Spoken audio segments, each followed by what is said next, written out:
di Pracimasono sudah siap toh Pak Har? Sampun Pak, semua sampun disiapkan. Undangannya jam 9. Semua kepala bidang di lingkungan DPPKA DIY dan yang penting dari aset sudah diundang semua toh. Jangan lupa cindera matanya loh. Jih, siap. Cindera mata khas Jogja sampun disiapkan kok. Jangan lupa untuk daftar hadir dan pelengkapannya ya Pak. Saya tak matur Bapak dulu. Nanti bersama-sama kita ke gedung Pracimasono. Jih, monggo. Tamu sudah hadir jam 9 tadi. Kalau dengan SKPD jumlahnya sekitar 50 orang, Bu.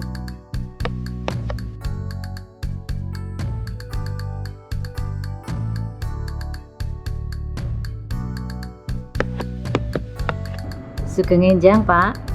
Mohon maaf, pemberitahuan kalau tamu di gedung Pracimasono sudah datang dan acara akan segera dimulai. Ya, yuk. Sekarang kita ke Pracimasono ya. Yuk, kalau semua sudah siap, tolong dibereskan semua. Jangan sampai ada yang kurang ya. Semua sudah dipersiapkan dengan baik Pak. Semoga semuanya berjalan dengan lancar. Pak Bedi, Dar, semua sudah berangkat belum ke Pracimasono? Jangan sampai telat kita, malu nanti kita kalau terlambat. Siap, Mo.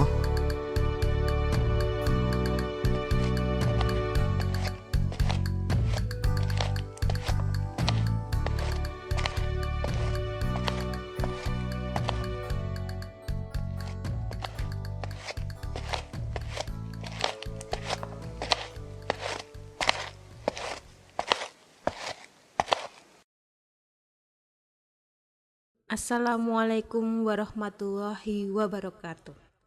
Salam sejahtera bagi kita semua.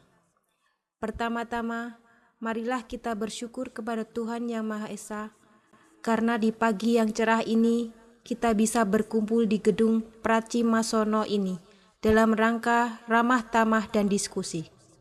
Di hadapan kita telah hadir yang terhormat seluruh pejabat di lingkungan DPPKA DIY dan yang terhormat rombongan tamu yang telah berkenan berkunjung ke DPPKA DIY. Karena itu, kami ucapkan terima kasih dan selamat datang di gedung Pracimasono Komplek Kepatihan Yogyakarta. Untuk acara yang pertama, menyanyikan lagu Indonesia Raya, para hadirin dimohon untuk berdiri.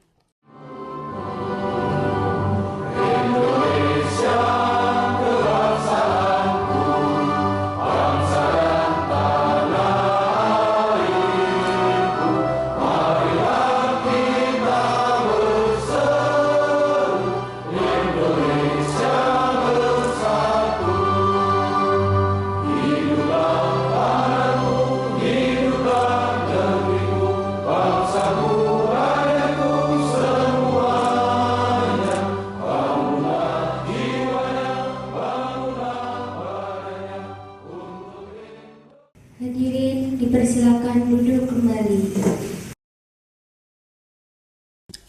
Acara kedua, sambutan protokoler oleh Bapak Gubernur, dalam hal ini diwakili Ibu Dr. Anda Kristiana Swasti MSI, Asisten Administrasi. Sambutan Gubernur Daerah Istimewa Yogyakarta pada penerimaan kunjungan kerja di pemerintah Daerah Istimewa Yogyakarta. Assalamualaikum warahmatullahi wabarakatuh. Salam sejahtera bagi kita semua.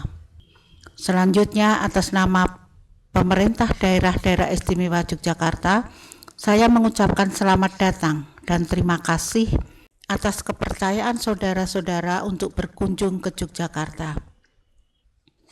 Demikian yang dapat saya sampaikan untuk mengawali pertemuan ini. Selanjutnya, untuk penjelasan lebih rinci dan mendalam tentang materi kunjungan kerja, Bapak Ibu sekalian dapat membahasnya pada diskusi selanjutnya dengan SKPD terkait. Semoga Allah SWT senantiasa berkenan meridhoi setiap langkah dan upaya kita semua. Amin. Sekian, terima kasih. Assalamualaikum warahmatullahi wabarakatuh. Acara yang ketiga, sambutan Kepala DPPKA DIY Bapak Bambang Wisnu Handoyo. Baik, para hadirin yang saya hormati, kesempatan kali ini adalah kesempatan untuk kita bicara tentang persoalan aset. Persoalan aset itu sebenarnya hanya ada dua yang menjadi masalah utama aset. Yang pertama, aset yang ada catatannya tapi tidak ada barangnya. Kemudian yang kedua, ada barangnya tapi tidak ada catatannya. Itu yang menjadi masalah. Kalau prosedur yang lain saya kira nanti bisa kita lihat bersama. Tapi yang masalah ya dua itu. Persoalan ada barangnya tidak ada catatannya, ada catatannya tidak ada barangnya. Di DIY kebetulan Bapak Gubernur tegas. Kalau memang ada pejabat ataupun staf yang memang membawa pulang aset atau aset, kalau diminta ditagih karena di dalam catatannya itu ada kok susah, maka Pak Gubernur sendiri yang kemudian akan menagih. Nah, dan informasi seperti itu ternyata menimbulkan kesadaran para pejabat juga para pemegang aset untuk segera mulai menertibkan antara catatan dan barangnya. Sambutan dari tim tamu. Assalamualaikum warahmatullahi wabarakatuh. Salam sejahtera buat kita semua. Sebelumnya kami ucapkan terima kasih yang sebesar-besarnya kepada pemerintah daerah istimewa Yogyakarta dan seluruh pimpinan DPPKA DIY ini yang telah menerima kami dengan sangat baik. Semoga kunjungan kita di DPPKA DIY ini bisa bermanfaat terutama untuk kami dan juga bisa merekatkan hubungan antar lembaga, antar pemerintahan di antara kita dan daerah istimewa Yogyakarta. Jadi untuk itu sekali lagi kami ucapkan terima kasih yang sebesar-besarnya. Assalamualaikum warahmatullahi wabarakatuh. Serah terima cindera mata.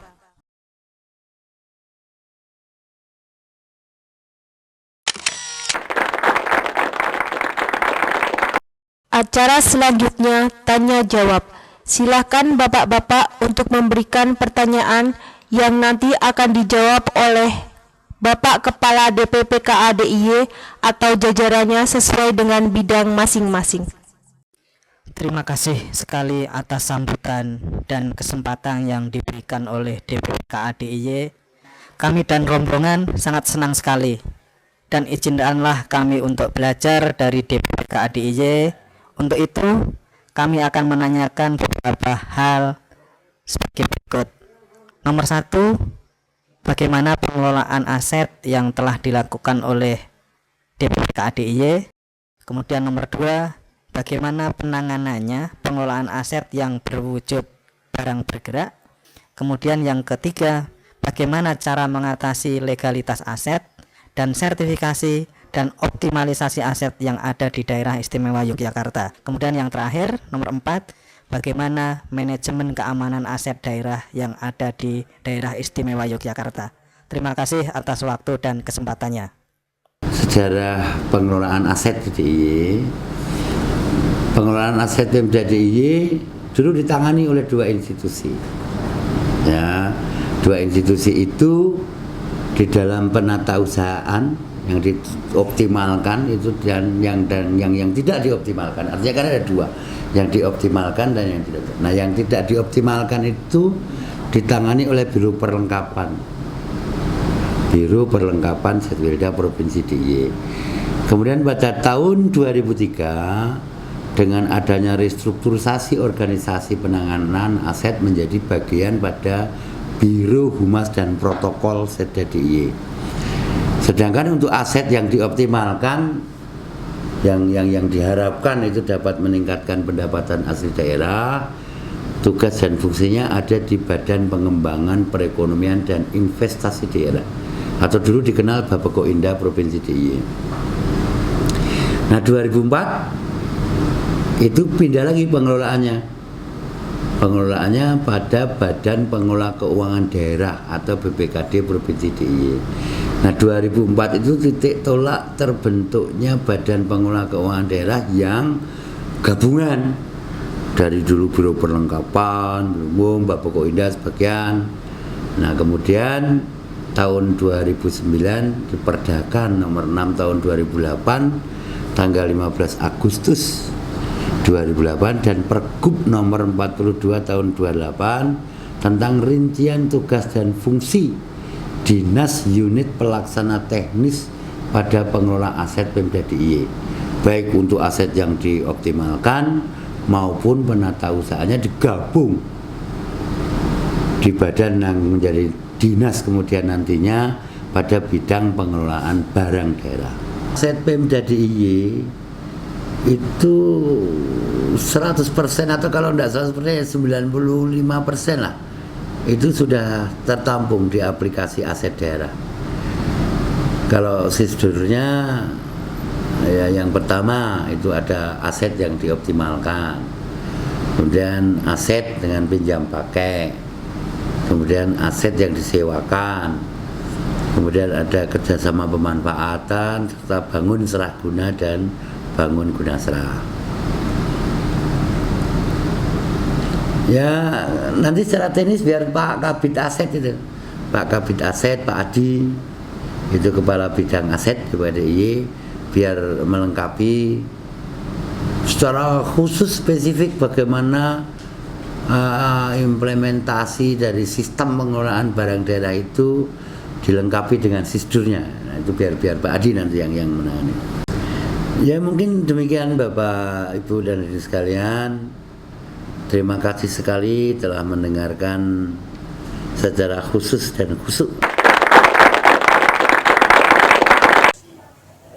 Bapak Ibu yang kami hormati, Assalamualaikum warahmatullahi wabarakatuh. Berdasarkan pertanyaan yang diajukan tadi, ada 4 hal, yaitu 1. Pengelolaan barang milik daerah. Dalam hal pengelolaan barang milik daerah, kami mendasarkan pada PP 27 tahun 2014 tentang pengelolaan barang milik negara atau daerah, Permendagri 19 tahun 2016 tentang pedoman barang milik daerah, kemudian Pergub 118 tahun 2014 tentang pedoman penyusutan barang milik daerah berupa aset tetap. Dalam pengelolaan barang milik daerah, kita kenal dengan siklus barang milik daerah yang meliputi perencanaan, pengadaan, penggunaan, pemanfaatan, pengamanan dan pemeliharaan, penilaian, pemindahtanganan, pemusnahan, penghapusan, penata usahaan, pembinaan, pengawasan, dan pengendalian. Itu yang terkait dengan pertanyaan khususnya dalam hal pengelolaan barang milik daerah. Pertanyaan yang kedua yaitu penanganan aset bergerak. Di Pemda DIY dalam hal aset bergerak, dalam hal ini kendaraan roda 2 dan mobil atau kendaraan roda 4. Dalam hal ini pengadaannya dilaksanakan oleh masing-masing SKPD. Adapun pengamanan dokumen yaitu BPKB disimpan di SKPD masing-masing. Adapun SKPD dapat mengajukan permohonan terkait dengan penghapusan dengan catatan kondisi kendaraan itu rusak atau sudah tidak layak. Kemudian dimohonkan kepada gubernur untuk dihapus. Adapun pemindah tanganan kendaraan Pemda DIY selama ini yaitu dengan penjualan lelang umum yaitu melalui KNL atau Kantor Lelang Negara. Pertanyaan yang ketiga yaitu menyangkut penanganan sertifikat tanah pemerintah daerah. Pengadaan tanah itu dilakukan oleh SKPD include sampai dengan sertifikat atas nama Pemda DIY.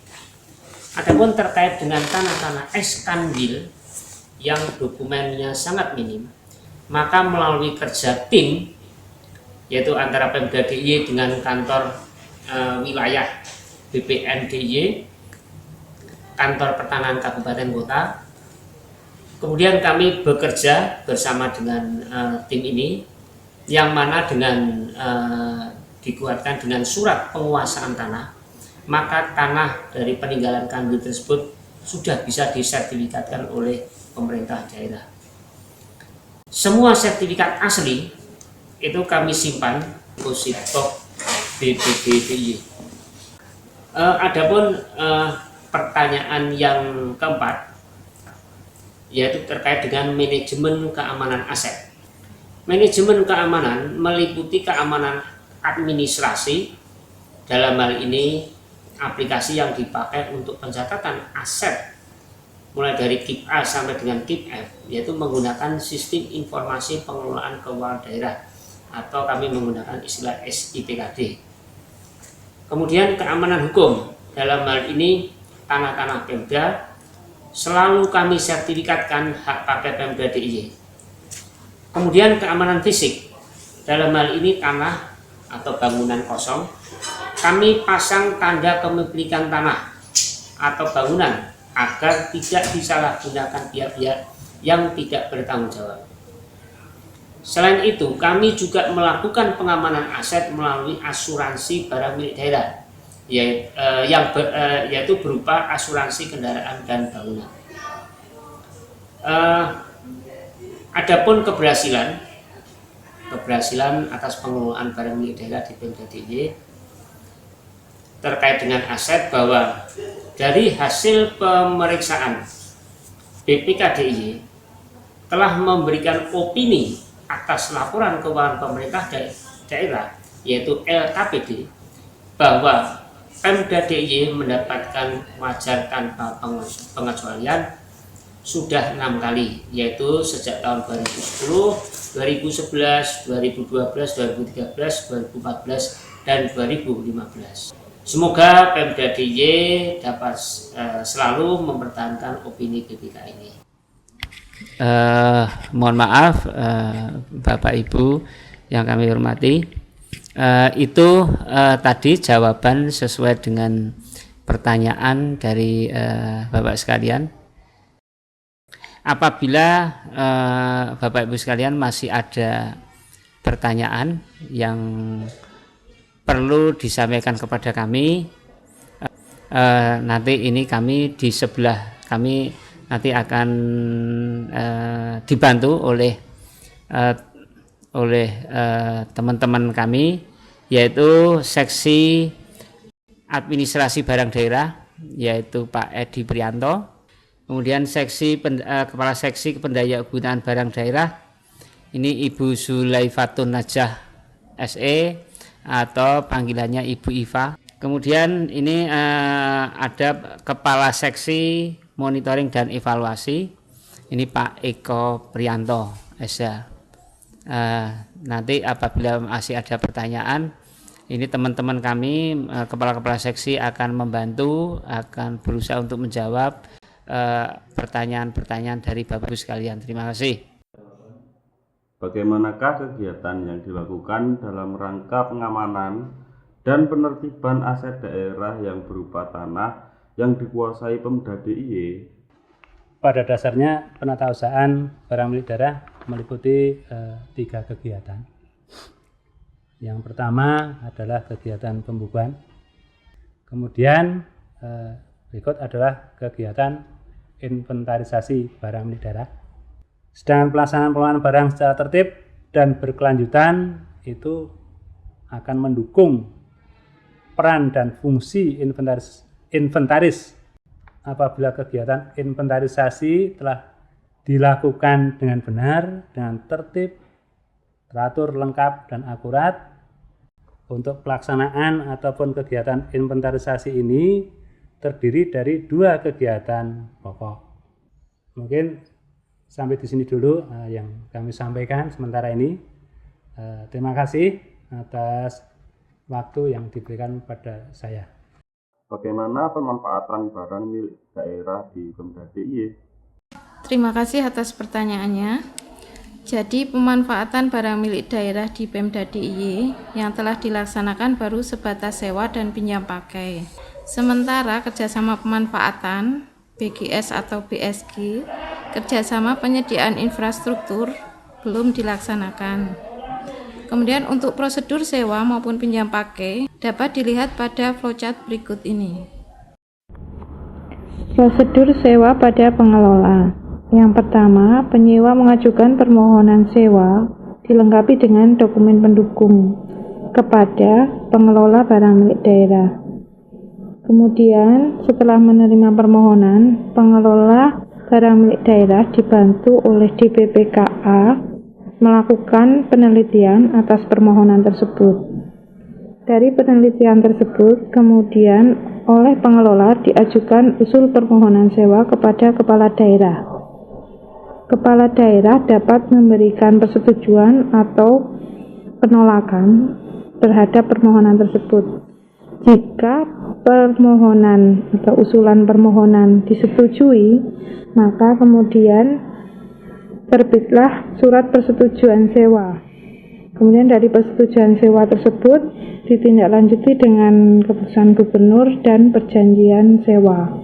Kemudian apabila kepala daerah menolak, maka terbitlah surat gubernur yang berisi penolakan dengan disertai dengan alasan.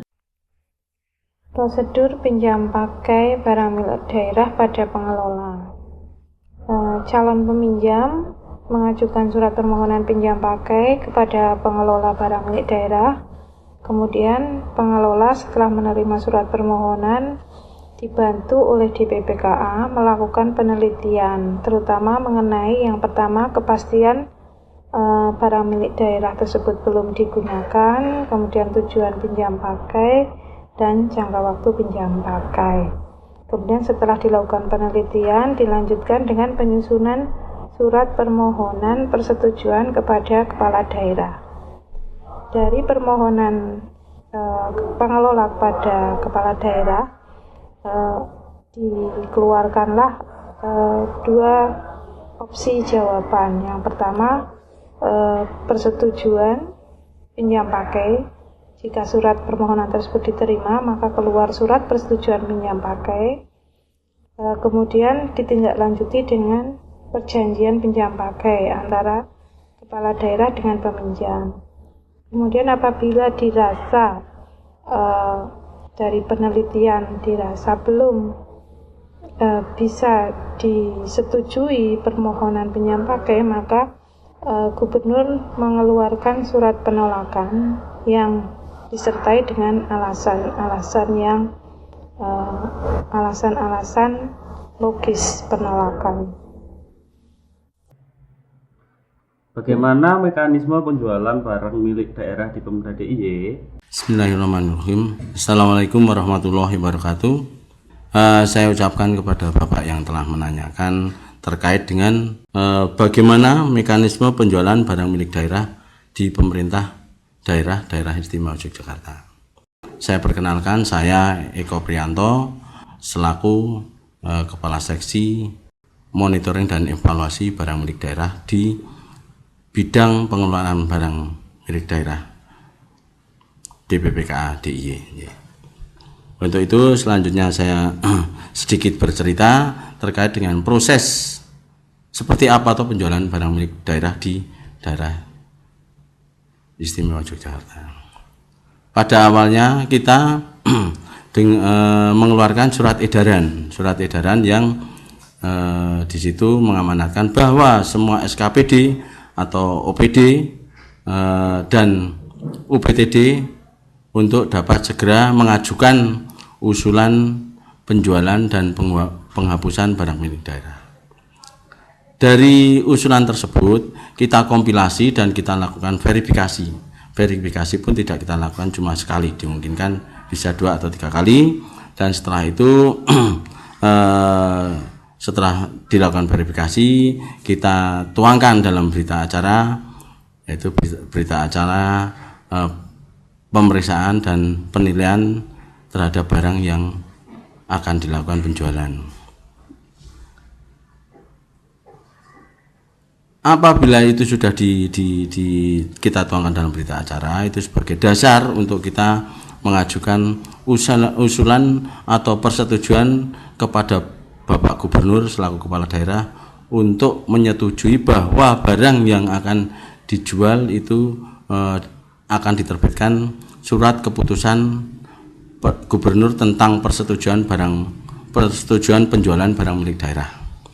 Dan apabila barang tersebut telah disetujui dan sesuai dengan diktum pada persetujuan Bapak Gubernur tersebut, ada diktum yang menyatakan bahwa barang tersebut untuk dilakukan penjualan, dan di penjualan dimungkinkan ada dua cara, yaitu dengan penjualan yang dilakukan oleh tim atau panitia penjualan barang milik daerah dan dilakukan oleh KPKNL.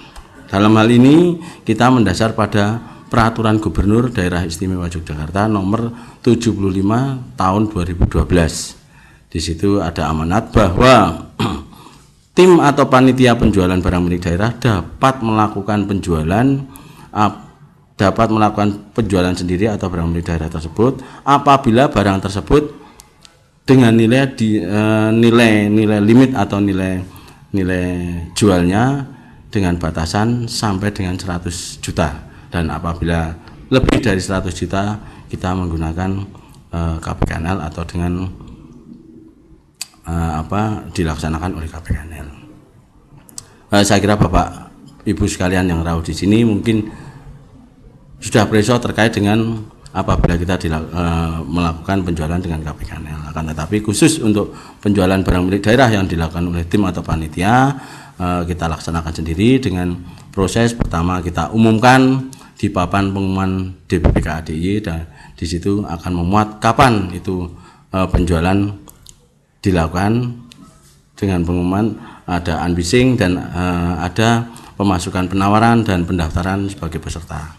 Setelah itu, kita lakukan penjelasan atau unbising, 1 hari setelah itu ada pendaftaran dan pemasukan peserta. Selang setengah jam setelah setengah jam atau 30 menit setelah dilakukan penutupan pemasukan penawaran, kita lakukan langsung pembukaan oleh tim penjualan barang milik daerah dan akan kita tentukan siapa calon pemenang atau sebagai pemenang dalam penjualan barang milik daerah ini.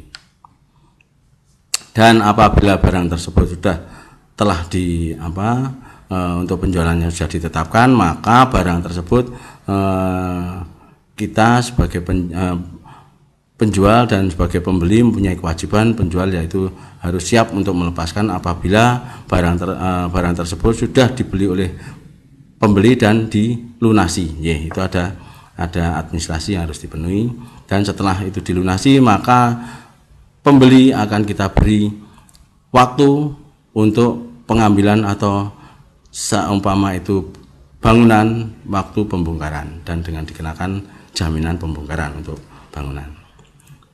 Apabila telah dilaksanakan sesuai dengan jadwal dan dengan adanya berita acara pengembalian lahan dengan bukti bahwa itu sudah dilaksanakan atau sudah selesai, maka dengan itu selanjutnya kita memproses yaitu penghapusan yaitu oleh tim penghapusan, yang di situ juga kita buatkan berita acara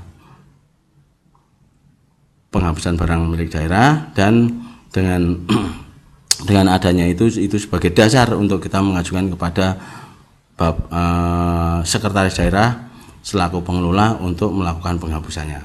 Untuk sementara saya kira saya cukupkan, dan apabila nanti masih ada yang perlu kita diskusikan, untuk itu terima kasih. Assalamualaikum warahmatullahi wabarakatuh. Saya kira itu jawaban dari kami. Kemudian yang kami sampaikan, wassalamualaikum warahmatullahi wabarakatuh. Lagu Bagimu Negeri. Para hadirin dimohon untuk berdiri.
Acara yang ke-8 adalah penutup.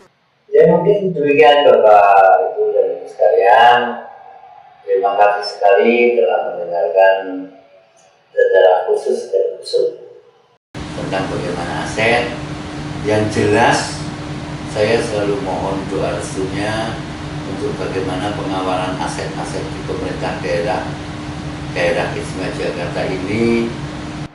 Mudah-mudahan kalis dari milik, kalis dari persoalan-persoalan yang menggoda karena peluang-peluangnya banyak, kalis dari juga persoalan-persoalan yang kira-kira menjadikan persoalan-persoalan hukum di kelak kemudian. Sekali lagi, persoalan Sultan Ground, persoalan WA Ground itu cukup berkembang marah dan merata di hampir seluruh wilayah di daerah Istimewa Jakarta. Yang tidak boleh kita lupakan dengan Undang-Undang 13 tahun 2012, Undang-Undang keistimewaan itu salah satunya adalah persoalan pertanahan di daerah Istimewa Jakarta ini yang harus diselesaikan secara undang-undang keistimewaan. Saya kira itu, terima kasih sekali. Kita akhiri. Wassalamualaikum warahmatullahi wabarakatuh.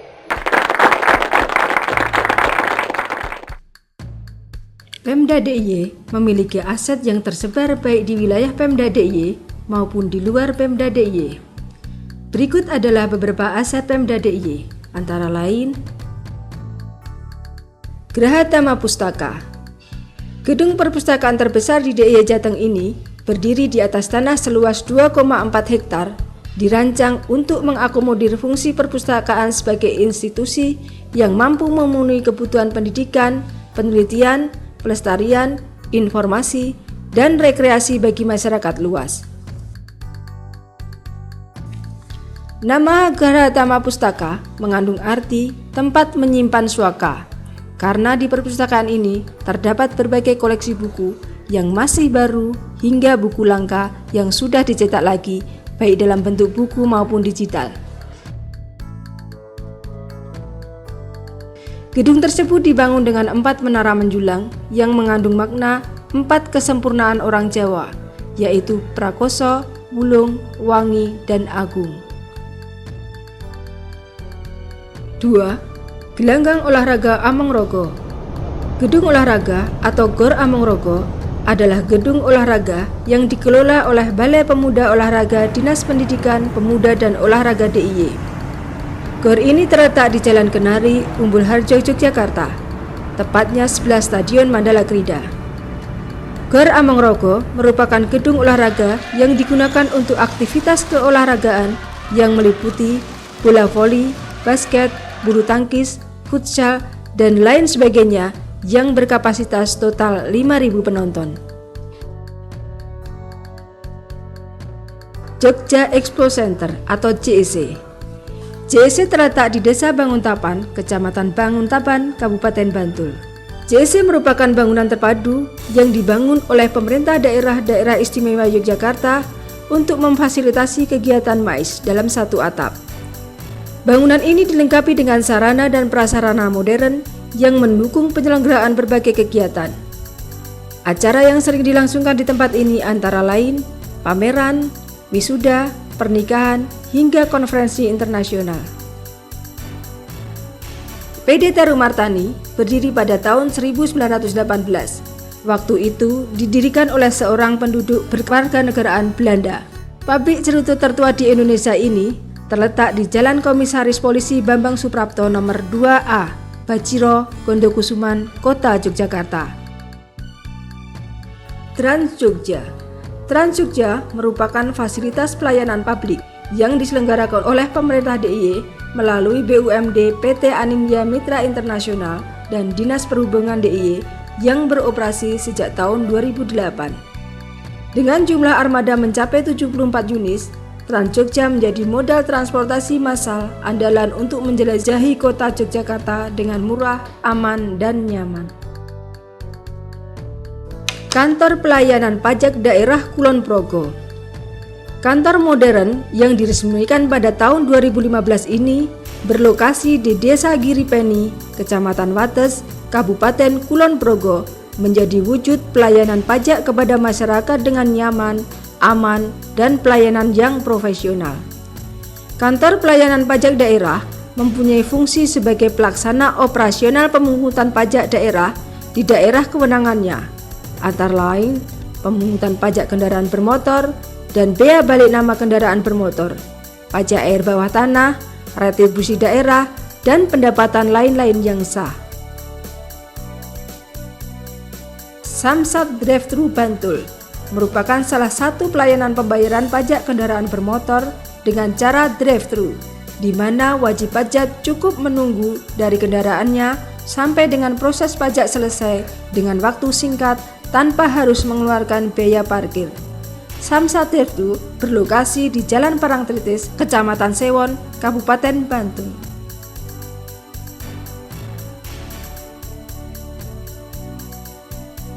Graha Wana Bhakti Yasa. Gedung serbaguna berbentuk joglo ini terletak di samping Gor Amongrogo. Semula gedung ini difungsikan untuk gedung serbaguna. Saat ini digunakan untuk menunjang kegiatan olahraga di Gor Amongrogo dan kantor KONI DIY.